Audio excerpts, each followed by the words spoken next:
Hey guys, this is Dave here, and today we're diving straight back into Fortnite, taking a look at the brand new patch which adds a fully fledged 60 FPS mode to the game, along with other enhancements such as dynamic resolution, temporal reconstruction, and additional visual upgrades such as a tweak to the lighting model.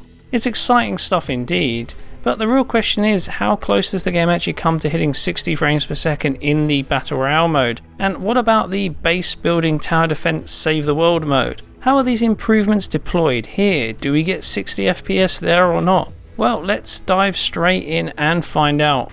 A look at the options screen quickly reveals the inclusion of a 60 FPS toggle switch in the Battle Royale mode, where you can select it to on or off.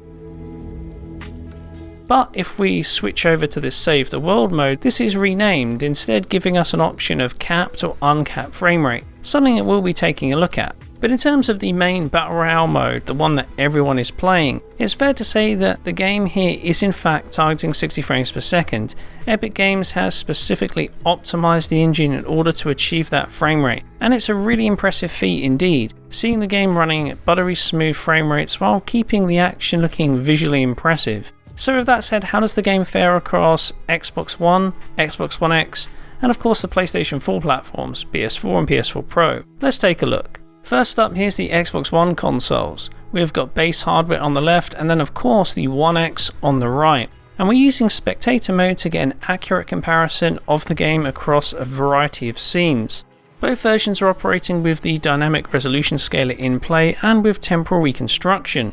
In terms of base Xbox One, this can go up to 900p, whereas on Xbox One X, Epic Games say that the game can now go up all the way to native 4K, whereas previously it was coming in at 1728p. In terms of the actual metrics during the Battle Royale mode, this can of course vary in order to keep the frame rates up. In terms of base Xbox One, I noticed lows of around 600p, whereas on Xbox One X this kind of drops down to around 1152p, pretty close to 1080p.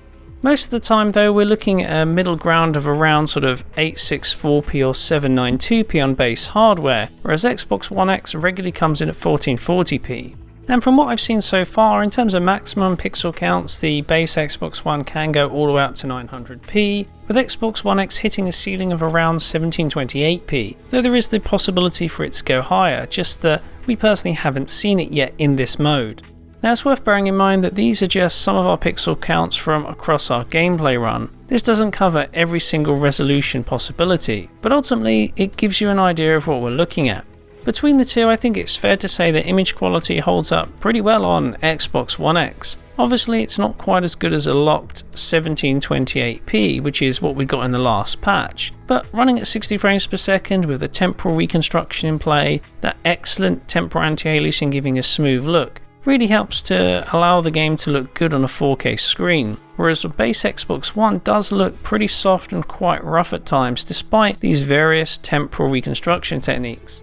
And on that note, it's possible to see the temporal reconstruction actually working due to some checkerboard style dithered artifacts across the scene. You get some unusual edges from time to time. It's not something that's really obvious during gameplay, except for perhaps on base Xbox One when the resolution drops really low down to 720p or below, which can look quite rough, but on Xbox One X, I think the technique generally holds up quite well. Aside from the resolution differences, there are other tweaks between Xbox One and Xbox One X. Shadows are considerably higher resolution on the Xbox One X and contain a lot more detail, so things like the foliage can cast individual branches and they're clearly visible on the X, but on base hardware they're kind of blurry and indistinct. Likewise, the shadowing model across the scene is also further improved on Xbox One X. There's additional shadow coverage across elements such as stairs and around buildings, and ambient occlusion is also given a massive boost as well, creating a far more dynamic looking environment with more contrast between light and dark areas. There's a lot more three-dimensionality there. Lastly, the lighting model is also tweaked in the game. On Xbox One X, the lighting contains more vibrancy and depth, enhancing more of that volumetric style glow across the scene. It adds a bit more punch to the overall look of the game, which isn't present on base Xbox One. And of course on top of that you get the usual enhancements such as high resolution textures on Xbox One X and better anisotropic filtering too. When it comes to performance then, how close are we getting to 60 frames per second, bearing in mind we're now looking at dynamic resolution scaling and reconstruction techniques? Well, impressively the game actually does a very good job all round. Perhaps the only time where we really notice more obvious frame rate drops and stutters is when first jumping into the match, parachuting off the plane and then slowly floating down to the ground. The appearance of long draw distances and detailed scenery is perhaps what causes the frame rate to dip below 60 FPS. There's a lot of elements to render here.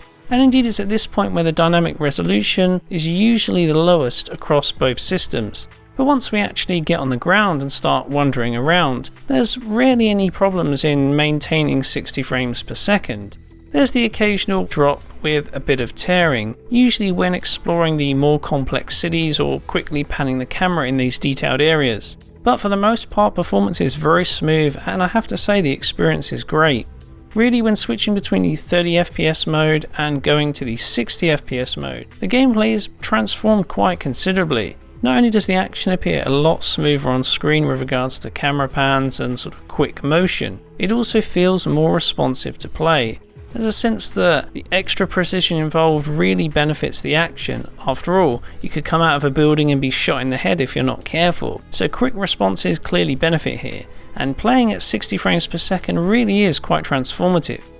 So that's the Xbox One consoles. Let's move on to the PlayStation 4 platforms, base PS4 and PS4 Pro. Once again we're looking at dynamic resolution here with temporal reconstruction across both platforms, with the aim being to target 60 frames per second. Both versions aim to hit a full 1920 by 1080p resolution, with that being lowered in order to keep performance up. Using our spectator cam footage across the general run of play, PS4 Pro actually came in at 1080p pretty often, with only small variances in resolution below that, whereas the base hardware generally stuck to around 900p for a fair amount of time. In more demanding scenes though, the resolution can drop below, and there are points where PS4 Pro comes down to close to around 864p. Mainly when exploring more detailed environments such as the cities, which contain much more in terms of geometry detail and complexity. It's here where there's a visible dip in resolution, with the game appearing a lot softer. And similarly, base PS4 also can drop down to just above 720p at points. So both can look a little rough at times when image quality is sacrificed in order to maintain performance. But that said, when wandering across the environment, the game does spend a decent chunk of time well above that, closer to its 1080p targets, with base hardware usually hovering around 900p and the Pro getting pretty close to 1080p there.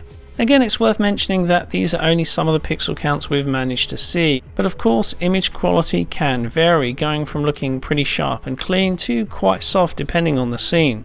Aside from resolution, we see a similar difference in effects between PS4 and PS4 Pro as we did with the Xbox One consoles. PS4 Pro will get you higher quality shadowing here, along with additional shadows across the environment, and you get superior ambient occlusion as well. Like on Xbox One X, it looks like we're getting a HBAO type implementation here with wider coverage. There's certainly a lot more depth and three-dimensionality to the scene, and it's pretty easy to spot whenever you're approaching buildings and going into areas which would cast a lot of shadows naturally. The lighting model also gets ramped up as well, so the extra volumetric style glow that's present on Xbox One X is also found on PS4 Pro. One thing that is a little different though is that PS4 Pro is the only version of the game when running in 60 FPS mode to contain motion blur. Base PS4, base Xbox One and Xbox One X all lack the effect in the Battle Royale mode when set to 60 frames per second. But here on PlayStation 4 Pro, motion blur is there, adding an extra kind of cinematic level to the presentation overall. Honestly, it's not really going to be missed when the game is running at 60 frames per second, but you get a bit more motion clarity on Xbox One X and base hardware than Pro simply because there's no motion blur there. Not a big deal overall, but kind of interesting. Okay, so that's resolution and visual quality covered, but what about performance? Honestly, the results are pretty similar to what we saw on the Xbox One and Xbox One X hardware. It's usually at the start of a match where the game initially drops below that 60 FPS line. Again, the cause is pretty clear: long draw distances and complex scenery. There's a lot being rendered here, which can of course impact on performance slightly. And likewise when moving around the more complex environments, again an occasional couple of dropped frames and some tearing can appear, but it's pretty minimal. Once we get stuck in though, then it's mostly a perfect 60 frames per second with only occasional rare dips from time to time. Performance was previously very stable at 30 frames per second in this mode with the last patch, where we were looking at fixed resolutions, but it's impressive to see that the game actually runs very nicely at 60 frames per second here with minimal impact on performance. There's the occasional stutter of course, but again, it's not really an issue because it doesn't occur very often at all, and there's a feeling we're getting a nice, smooth gameplay experience pretty much end to end here. It really shows how well the dynamic resolution scale and temporal reconstruction actually works here. Image quality may take a large hit at points, so occasionally the game does come across as looking a little bit soft, but I think overall it's the right choice in this situation because it helps to keep frame rates up at that desired 60 FPS point. There's a balancing act of course between image quality and frame rate, but here a stable high frame rate with consistent controls really takes priority in this kind of online action game. And at least the temporal anti-aliasing and reconstruction ensures that image quality remains smooth, even if it's not always sharp. So it's looking good for Fortnite running at 60 frames per second. But there's of course another question you'd probably want answering, and that's, is there any difference when switching between 60 FPS or 30 frames per second? Well, as you'd expect, image quality gets a boost simply because the dynamic resolution scale is less aggressive, as the game is operating at 30 frames per second. But in terms of the overall visual quality levels, the main differences come in the form of higher resolution shadows with the 30 FPS cap turned on, along with the restoration of motion blur to the base consoles PS4, Xbox One and Xbox One X, something that is only available in the 60 FPS mode on PS4 Pro. Lastly, before we finish up, there's one last thing to take a look at: performance on Xbox One X in the Save the World mode. To recall, it really wasn't that great. The game targeted 30 frames per second here, but fell short in demanding scenes. So whenever there was a lot of these zombie creatures, alpha effects and lightning flashes on screen, performance could dive down to the 20s. Well, the good news that has been fixed with this latest patch. Frame rates no longer drop down quite to the same level. Usually they're just shy of 30 frames per second, but it's a massive improvement over what we've got before. Not quite to the same standard of what PlayStation 4 Pro is achieving, but still it's a very good experience. Occasional stutters aside, which again could just be the netcode here. It's a big improvement of what we had before, and it's safe to say that the Save the World mode is now a lot better to play. I still think that PS4 Pro delivers the smoothest experience of all the consoles here, but at least the Xbox One X now delivers an experience that is very much comparable in a lot of scenes, and of course you get the higher resolution boost, which will work really well on a 4K TV. There's also the option to run with the frame rate uncapped here, but it's worth stressing that this is not a 60 frames per second option. Switching to uncapped frame rate gets you closer to 40 frames per second, but it's far away from hitting that 60 FPS target we'd like. I get the feeling here that the resolution is prioritized over the frame rate, with 30 FPS being the target, not 60. And because the frame rate does fall short from 60 frames per second, kind of stuck in that no man's land between 30 and 40 FPS, it's actually a lot better if you just turn the frame rate cap on, thus giving you a much closer lock at 30 frames per second without the kind of inconsistencies you might otherwise get. It's really just the Battle Royale mode where you want to prioritize the higher frame rate, as the game does a great job at hitting 60 FPS there. Okay, so with that said, it's time to wrap up. Going into this, I wasn't sure whether the Fortnite 60 FPS mode would deliver a true 60 frames per second experience, but it does. We're not just looking at an uncapped frame rate mode here, but a mode that is extremely well optimized. The game manages to run at 60 frames per second nicely across all platforms, and really the killer here is the use of dynamic resolution and temporal reconstruction. It may mean that resolution doesn't always look sharp. There's a hit in clarity for sure, and sometimes a temporal reconstruction can create odd jagged artifacts around geometry up close. But on the flip side, you do get more consistent performance, a high level of performance, and it's really quite transformative. Switch to 30 frames per second and the game just doesn't look or feel as good to play, but at 60 FPS, the added smoothness, lower latency controls. Everything just clicks and makes the Battle Royale mode a lot more fun. And what's interesting is that the optimization from 60 frames per second using Unreal Engine 4 here, well, that could potentially trickle down to other games in the future as well. After all, a lot of Epic's enhancements and optimizations are later included in the general engine for other developers to use. So whatever enhancements we see here could potentially allow for higher frame rates in other games. Anyway, I think I'll leave it there for now. I hope you've enjoyed our look at the game, and if you have, don't forget to like and subscribe. Thanks for watching, and I'll see you next time.